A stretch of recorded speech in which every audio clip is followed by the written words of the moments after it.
Hi there, I'm Michael Rideout. You're about to watch an amazing video me and my family made about baby boomers. There's a lot of random clips, maybe a couple you'll find offensive. So viewer discretion is advised. Hope you enjoy it though.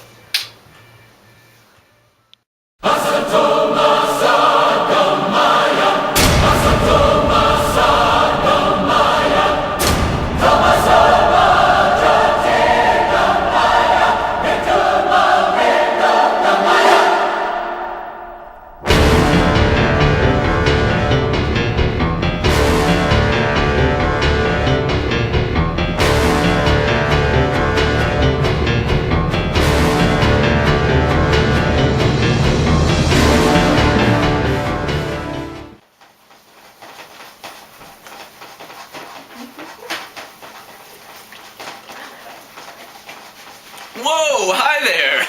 Holy cow!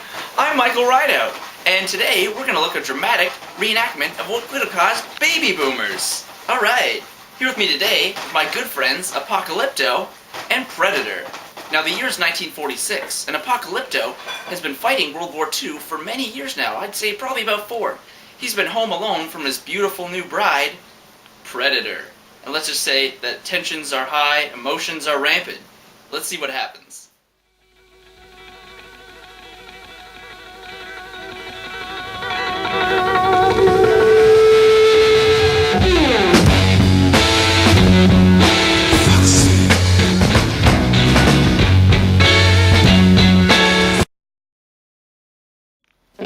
Hi, and welcome to the late early show, and here's Chester's Suitcase. Hello there, and welcome back. Now tonight we have a very special group of guests for you here today. They've flown a long way to be with us, so why don't we give them a warm welcome. It's Bob Boom and his lovely wife, Betty. Thanks, Chester.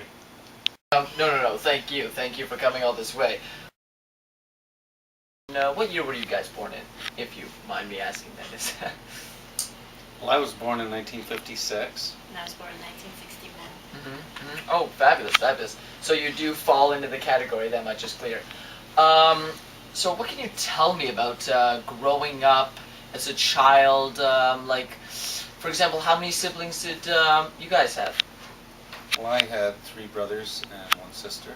And I had one sister and 2 brothers. Oh, wow. So that's, altogether that's an average of 4.5. That's the exact average of normal baby boomer sibling ratio. That's amazing. So I just have a couple more questions for you guys. So why do you think that families were so much larger back then than they are today? I mean, what's your reasoning behind that? Well, there's several reasons actually for that. The wives didn't usually work. And usually one income in the family would be enough to support an entire family. But And they didn't come out with birth control until the mid-60s. relationships were longer term. Marriages were longer term. Yeah, because it is true. I mean, to a certain extent, women do not put up or tolerate the same kind of things, and they don't think in the same way. Right, like how women are becoming more... free thinking. Exactly, free thinking. Beautiful. The women's income was way below the men's. They couldn't afford to go out and be on their own and raise the children. Why were families created at a younger age? Well, the 50s and 60s were kind of like a sexual revolution. Everybody was having sex. They didn't want to be like their parents. Kids today don't necessarily do the same thing these days. There's a different trend going on with the baby boom echo generation, such as myself, and things of that nature, where we stay home at a later age and stuff like that. Why do you think that is? Do you find that that's true? Do you find that there's a difference? Definitely a difference. Economics, I think, is probably one of the greater differences. Now today, girls can have babies and they don't need a husband. They can financially support themselves. Right. So you won't have the same large amount of families as you did before, simply because it's You not can just the collect case. welfare and stay at home and do nothing all the time, for example. Or collect child support. So how do you feel like scholastically the world has changed? I mean, do you, like back in the day, were the school boards and school systems any different than they are today? Sorry, Yeah. what was the question? Do you find that the school boards back in the day presented things or taught things differently to you as a child than you now witness from your children? Like, do you feel that there's emphasis put on different needs and different things within society and stuff like that? Do you find that it's, any different? Teachings back then were probably more remedial. They were more basic math, English, sciences, and history, where today I believe they promote free thinking a lot more. Society as a whole is more free thinking. People are brought up themselves. They expect more of the children today.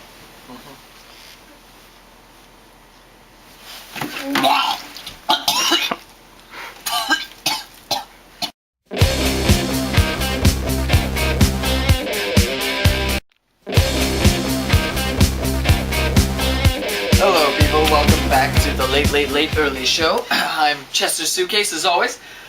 Now, we do have a brand new special guest for you. Those two prevalent baby boomers have left and gone back to their home, and we now have a very special guest. It's Dr. Emil Schaffhausen. He is a resident baby boom and cohort expert, and he's here with us tonight. Welcome him aboard. Hi, it's definitely a pleasure to be here. Thank you for coming along, Dr. Schaffhausen. Now, first of all, you are writing a book about the baby boomers. Mm-hmm. Why do you think that baby boomers are so prevalent in our media, and why should anyone care about baby boomers? Chester, I believe that it's so prevalent because actually the baby boomers make up about a third of our population. They are a huge impact on society.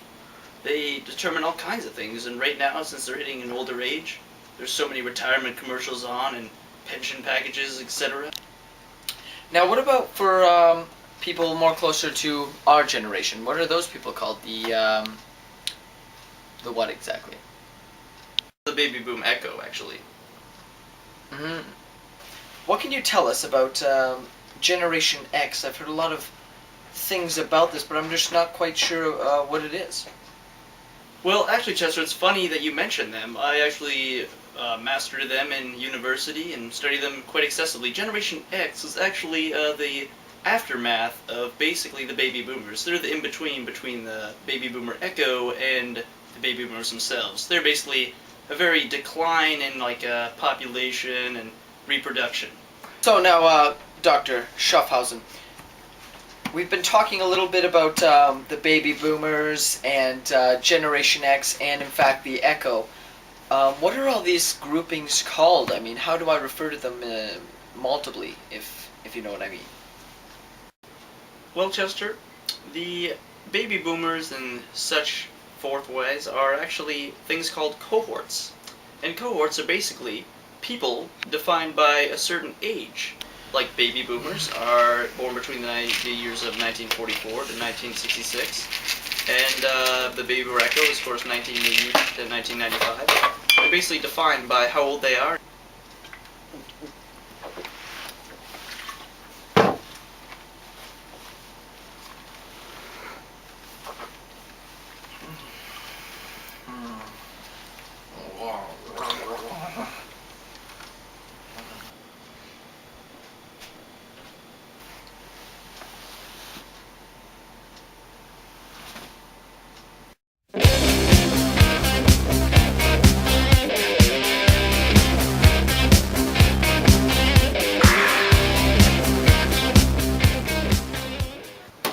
Whoa, hey there! You're still here? Well, the movie's over, and hope you enjoyed watching it as much as me and my family did creating it. Well, that's it, and you can leave my house now. Bye. No, I'm serious. Get out. Get out of my house. Get out of here. Go. It's done. It's over. Don't let the door hit you on the ass on the way out. See ya. Jerk.